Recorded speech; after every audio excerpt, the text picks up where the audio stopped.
गडचिरोली शहरात मागील 2 दिवसा अगोदर जो एक अपघात झाला, ज्या अपघातामध्ये 2 सख्या भावांचा मृत्यू झाला.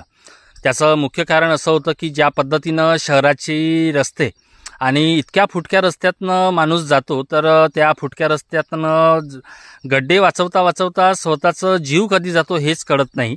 ज्या जिल्ह्याचं पालकमंत्री महाराष्ट्र राज्याचे मुख्यमंत्री देवेंद्रजी फडणवीस साहेब आणि सहपालकमंत्री आशिषजी जयस्वाल असे 2 पालकमंत्री लाभलेल्या या जिल्ह्यातील समस्येला जर सांभाळू शकत नसतील, तर ही एक स्थानिक म्हणून खूप शोकांतिका वाटतो.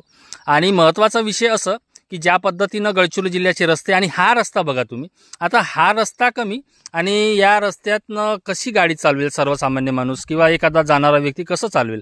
हा रस्ता कमी आणि डिवायडर या रस्त्याच्या मधोमध आपल्याला बघायला मिळत आहे. मित्रांनो, तुमची प्रतिक्रिया काय ते नक्कीच कमेंट बॉक्सवरती कळवा. खूप खूप धन्यवाद.